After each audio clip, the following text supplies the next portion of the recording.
dalam acara Ngobrol Cerdas. Kali ini kita akan membahas tentang KKN online atau KKN virtual yang akan dilaksanakan oleh IAIN Jember, tepatnya pada tanggal 1 Agustus 2020. Baiklah, di samping saya sudah ada Bapak Hariu selaku Ketua RP2M yang membidangi KKN. Selamat pagi Bapak, apa kabar? Pagi, alhamdulillah. Alhamdulillah. Langsung saja Bapak ya, berbicara mengenai KKN online, tentu menimbulkan banyak sekali pertanyaan utamanya dari mahasiswa. Karena KKN online sendiri menjadi hal yang atau momentum yang sangat menarik dan membingungkan mahasiswa Bapak, bukan seperti itu?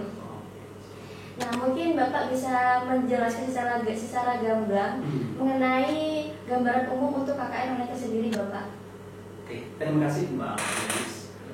Gini, harus ada dasar filosofisnya kenapa KKN online dilaksanakan. Yang pertama, dari Kementerian Agama sudah surat edaran ya, bahwa dalam kondisi seperti ini kita tidak memungkinkan melaksanakan KKN reguler.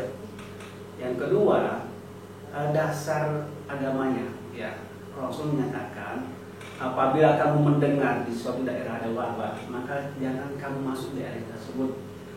Jika wabah itu di daerah kamu, maka kamu jangan keluar.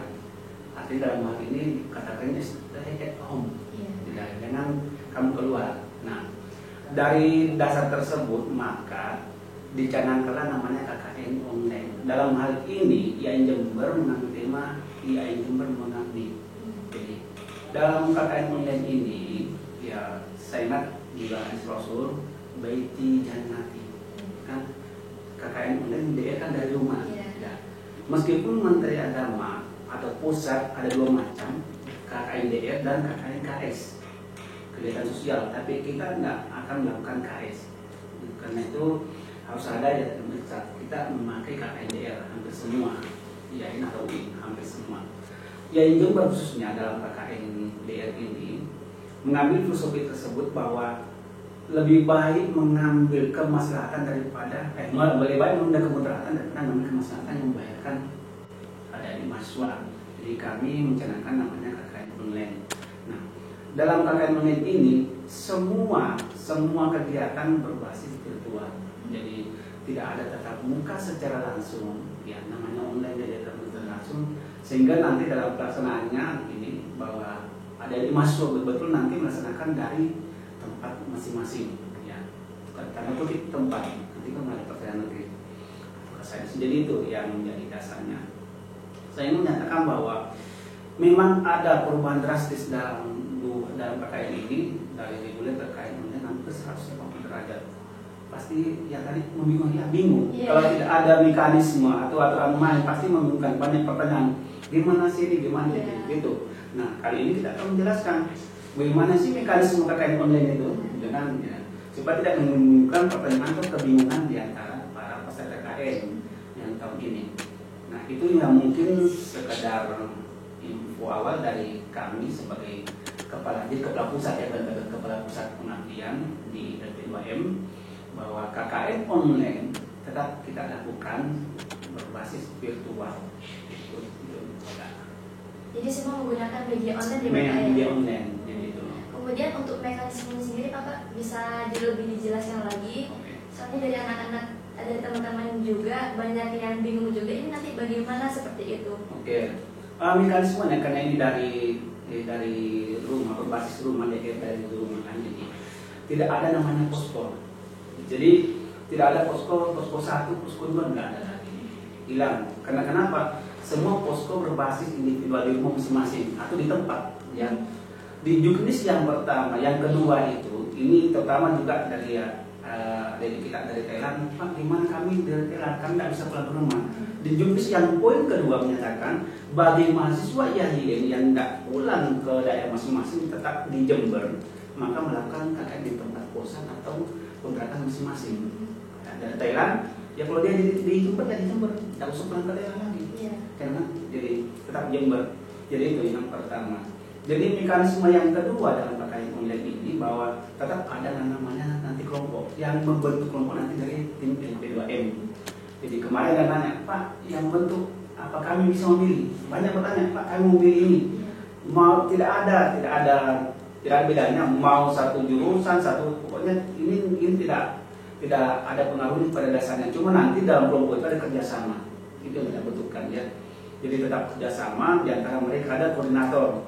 Ya kalau Anda pernah ikut pengumuman perkuliahan, ada ketua kelompok masing-masing punya tugas masing-masing. Nanti koordinator mengumpulkan materi itu, dilaporkan ke pihak LP2M. Jadi tidak ada namanya asal memilih satu kelompok dengan sama aja. Jadi nanti campur semua jurusan di situ. Cuma nanti ini dari LP2M supaya memudahkan, ya. Jadi kita akan membagi kelompok per kabupaten. Jadi umpamanya Jember ada berapa mahasiswa yang mendaftar Jember? Kalau ada 100, satu kelompok 25 orang, sama ya. Jadi koordinatornya, DPR-nya kita ambil DPR yang dari Jember juga kalau bisa. Ya. Yang Banyuwangi kita ambil dosen DPR dari Banyuwangi.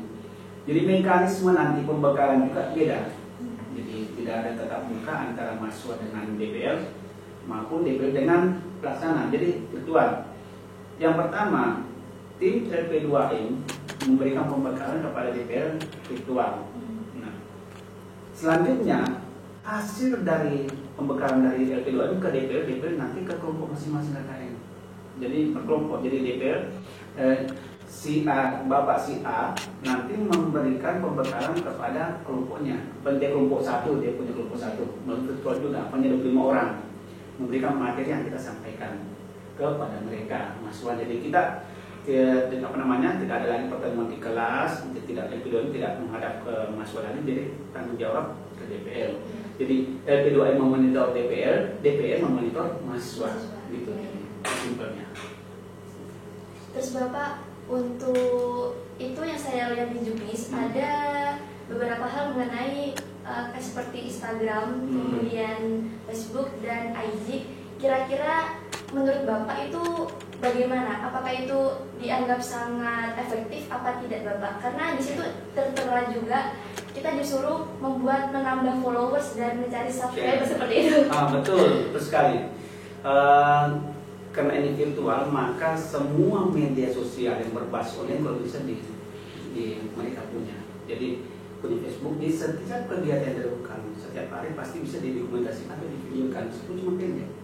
Ya, seumpama salah satu contoh, salah satu di daerah dia jadi relawan di daerah di desanya atau di RT-nya di terkecil membantu, itu bisa dipromosikan kegiatan hari ini, baru di Facebook atau di YouTube, nanti ada subscribe ya, gitu.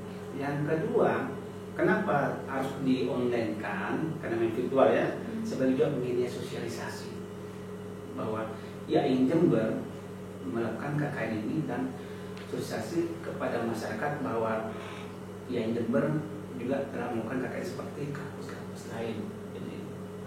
Jadi memang diwajibkan itu, harus ada itu. Ada media sosial yang berbasis online nanti sebagai pelaporan, itu jadi laporan nanti masuk ke kami, lapor ke DPR, lapor ke kami nanti. Kemudian untuk subscriber atau followers itu ditargetkan dari kampus atau tidak Bapak? Enggak. Jadi kakak ini pada ini kita ini nyantai lah sekarang. Karena situasi memang tidak memungkinkan untuk, jadi itu hanya sebagai ajang pembelajaran juga kepada adik mahasiswa ya, supaya nanti mahasiswa yang ikut KTM-nya. Jadi supaya bisa pembelajaran muncul di sekali YouTube, ada yang mensubscribe, lebih bagus juga kan pembelajaran. Jadi jangan dianggap sebagai sebuah beban, jangan ya. Kan cuma satu kayak ini umpamanya Anda ada kegiatan minta masyarakat saya difoto Pak, minta saya divideokan cuma 30 detik, nah karena itu yang disimpan. Jadi jangan sampai hilang data-data itu, data-data harian Anda kan tidak ada footnote ya, itu yang disimpan, baik foto dokumentasi tadi itu, video atau apapun di Instagram kan. Nah, nanti kan DPR lihat, menelusuri. Jadi nanti DPR kita membekali bahwa setiap mahasiswa harus memberikan alamat media sosialnya. Itu per individu Bapak? Iya, kan per individu dari rumah jadi itu nanti, maka nanti kita memberikan pembekalan ke DPR nanti itu mahasiswa. Jadi ibarat kalau saya melihat ibarat si bulan kan, adanya. Jadi mencintai edukasinya. Nah ada lagi yang kau selama ini kan KKN reguler namanya cinta lokasi. Yeah. Cinta lokasi dalam KKN ini lain lagi modelnya. Cinta yang sebenarnya lokasi rumah Anda, mencintai rumah Anda, begitu. mencintai lingkungan Anda, bukan mencintai yang seperti selama ini kan. Iya. Jadi cinta lokasi itu artinya Anda harus betul-betul baik jangan di rumah surgaku, RT ku, desa ku, kampung ku adalah begitu berkesan bagi saya. Cintailah lokasi Anda, bukan mencintai yang lain. Iya. Ya, beda kalau di reguler kan. Wah, ada sih logika dengan lain lah ceritanya. Tapi di sini cinta lokasi yang sebenarnya itulah Anda selama ini mungkin jarang tinggal di rumah. Jadi dia harus Anda mencintai lokasi Anda, terutama baik di jangan di rumahku surga. Gitu. Itu Bapak untuk apa namanya media sosial sendirinya berarti itu kita harus post setiap hari. Ya, itu Setiap kegiatan. ya. Jadi setiap kegiatan yang dilakukan diposting. Ya, nanti kan ditelusuri sama DPR. Oh, kegiatan anak saya ini bisa bilang janganlah dia nafsu urban. Kan Anda kan sering selfie kan. Iya. Selfie lagi. Jadi tidak mungkin tidak masalah. Ya. Kalau seumpama Pak Sam bisa posting nanti 2 hari. Wow, ya. Yang penting ada kegiatan. Dalam hal ini segala usaha keringanan itu badan. Ya. Karena dalam hal ini kita tahu situasi, nggak mungkin Anda keluar kemana-mana ya, jadi tetap karena memang harus apa namanya mewaspadai ya, namanya wabah ini kita harus tetap hati-hati. Makanya jangan tinggalkan rumah tadi ya, stay at home minimal kalau umpamanya di desa Anda ya tetap harus ada protokol kesehatan. Ya. Kemudian Bapak untuk buku sendiri itu bagaimana kira-kira Bapak? Ya. Itu kita membuat tentang buku perihal program kerja kita atau bagaimana? Nah, di situ ada sebanyak pilihannya. Iya. Ada artikel, ada Iya. buku, jadi itu. Jadi sebenarnya lagi mungkin banyak sebuah buku ini Iya. ya. Nanti itu nantilah itu saya kedua nanti ya. Jadi udah tinggal nanti punya tulis bukan nanti. Jadi kegiatan Anda itu di semuanya nanti kita kumpulkan, kita jadikan buku yang berkaitan COVID, dijadikan buku atau artikel atau sebagai laporan. Berarti dari mahasiswa sendiri itu memilih atau Kalau saya memilih ya artikel, tapi tetap harus ada nanti laporan pemilihannya kan. Ya, artikel. Jadi selama 30 hari ya, ini artikel dia punya artikel ditulis, nah, dikirim ke DPR-nya itu nanti laporan. berarti untuk buku itu tidak begitu Iya, beban. nanti kami yang ya jadi yang sampai nanti sudah buat ini, sudah Iya. buat ini. Ya, itu sebenarnya alternatif bayangannya. Jadi tapi pilih di antara itu yang ringan-ringan. Kalau kami mentakambungkan nanti malah stres kena aktif malah. Nah, itu Kan ya kami tak menginginkan ada di mahasiswa stres di tempat gara-gara harus tinggal aja.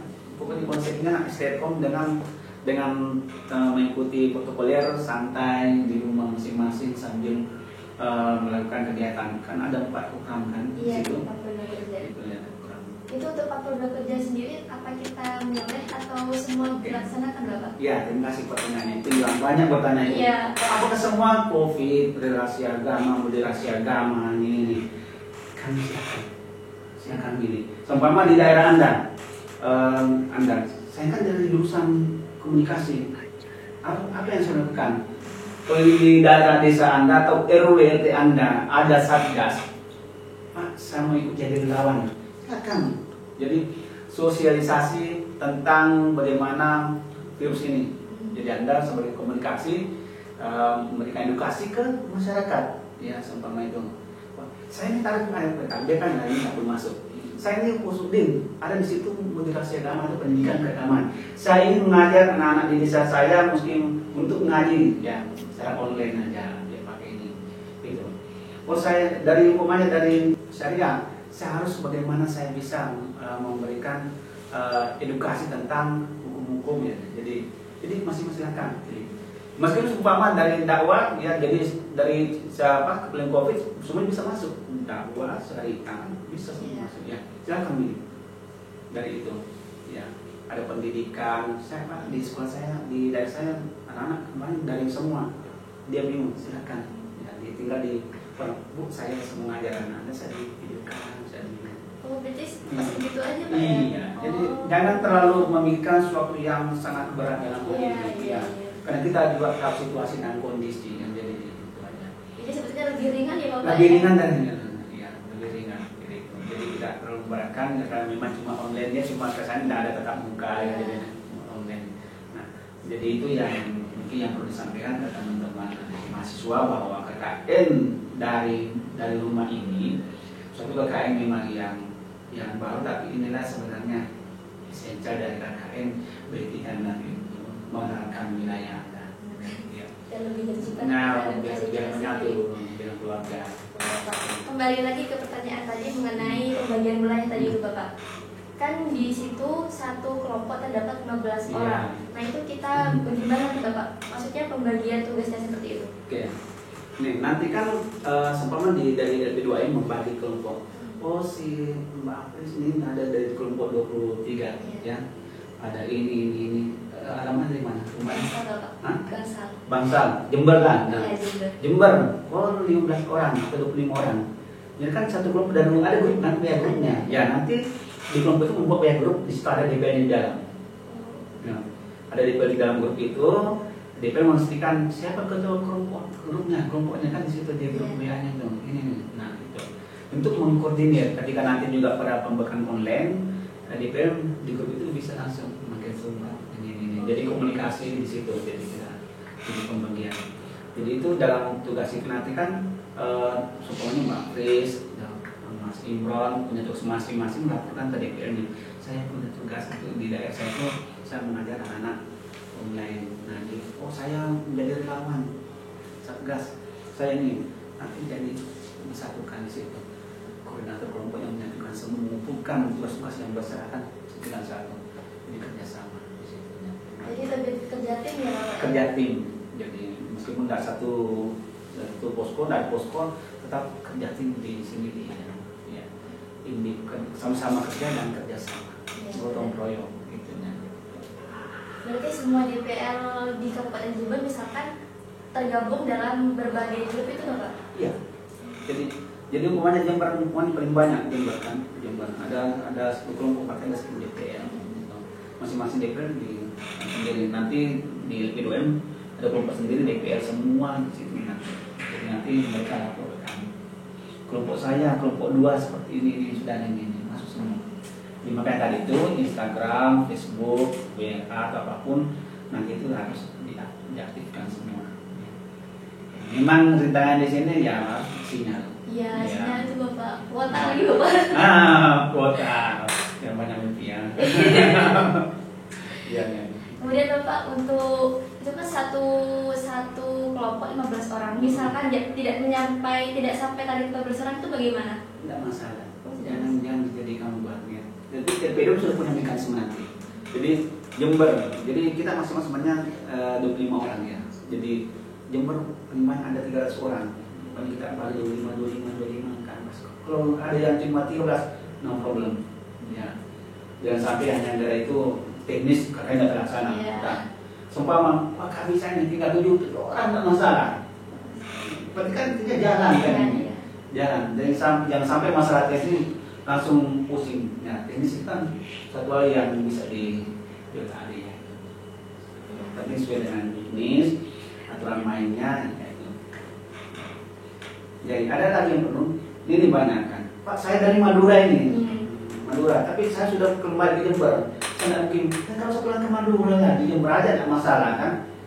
Makanya di juknisnya kedua itu di tempat masing-masing.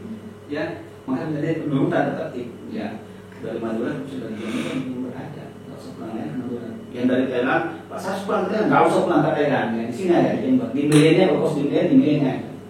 Gitu. Jadi tidak memberatkan ke mahasiswanya Bapak ya? Tidak berat, jadi jangan sampai ada mahasiswa beratnya ringan, malah mengajarkan kepada kalian bagaimana bisa beradaptasi dengan lingkungan sendiri. Kan lucu, mau hidup di luar tapi lingkungan sendiri tidak mengenal lingkungan sendiri kan? Lucu kan? Makanya mencinta lokasi itu, ya cinta lokasi dan sebenarnya ya ini sekarang kalian dari ini. Cinta lokasi kalau umpamanya di daerah lain tidak kenal tapi daerah sendiri tidak kenal, makanya tidak mengenal diri Anda sendiri kan gitu. Ya baik Bapak, baik pemirsa jangan kemana-mana karena sesaat lagi kita akan masih membahas seputar KKN online atau KKN virtual ini. Tetap di Mocer Ngobrol Cerdas.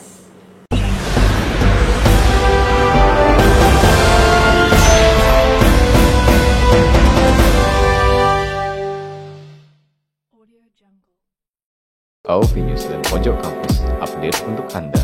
Halo, Assalamualaikum pemirsa, apa kabar Anda hari ini? Berita edisi Kamis 2 Juli 2020 hadir pada hari ini. Mengulik info seputar IAIN Jember dan sekitarnya. Menyajikan berita yang aktual dan informatif. MES atau Masyarakat Ekonomi Syariah Kemenak bersama IAIN Jember dan 10 lembaga amil zakat melaksanakan aksi kemanusiaan. Nah, mau tahu kan seperti apa rasanya dan kesegarannya? Yuk, cicipi aja.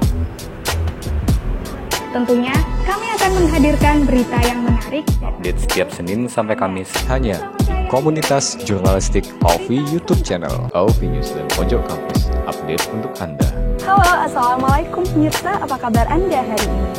Berita edisi Kamis 2 Juli 2020 hadir pada hari ini. Mengulik info seputar IAIN Jember dan sekitarnya. Menyajikan berita yang aktual dan informatif. MES atau Masyarakat Ekonomi Syariah Kemenak bersama IAIN Jember dan 10 lembaga amil zakat melaksanakan aksi kemanusiaan. Nah, mau tahu kan seperti apa rasanya dan kesegarannya? Yuk, cicipi aja. Tentunya, kami akan menghadirkan berita yang menarik. Update setiap Senin sampai Kamis hanya di komunitas jurnalistik AOV YouTube channel.